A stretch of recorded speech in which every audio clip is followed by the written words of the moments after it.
Until its retirement in 1978, the old Cooper County Jail was the longest continually operated county jail in the state of Missouri, and it had changed little in its 132-year history. It now serves as a historic site and home to the Friends of Historic Boonville. Well, welcome to the old Cooper County Jail. When you come up to the outside of the building, you notice it's part stone and part brick. So the white stone part was the actual jail, built in 1846, prior to the Civil War, so it was built by slave labor. And then the brick part, if you're sitting on the outside, was the sheriff's quarters. And so, not uncommon to a small town, a sheriff and his family would live here and manage the jail.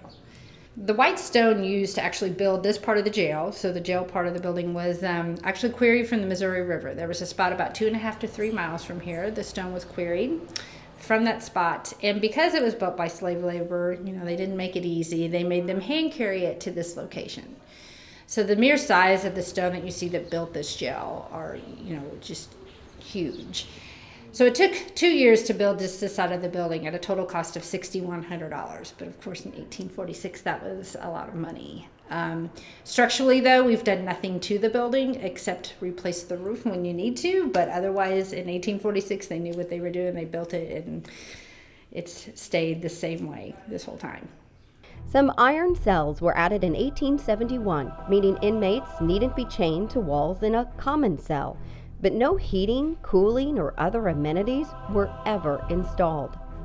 So when you first walk up the stairs, you see a cell to your left. There's no light, no bathroom, no bed, just basically a steel box. And that was the death row cell.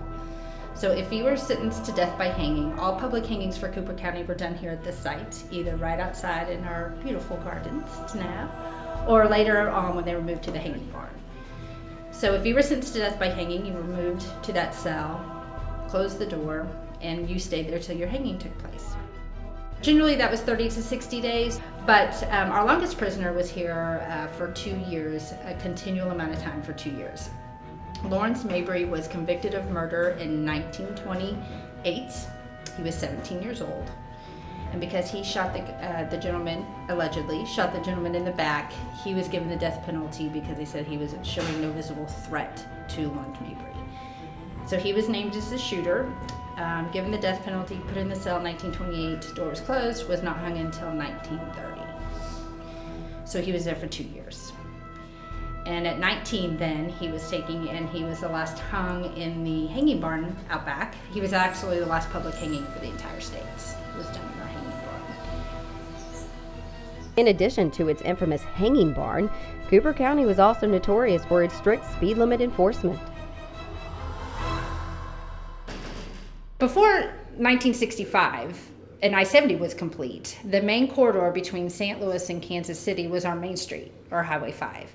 So Boonville really thrived on all of that traffic between the two cities, our shops, our restaurants, and so the jail decided it needed to pick up on some of that extra traffic as well. And so if you were caught speeding in Cooper County, and it didn't matter if you were 5 or 50 miles over the speed limit, and you were pulled over for speeding, you were brought here. You weren't just given your ticket, even though you could pay your fine at the time.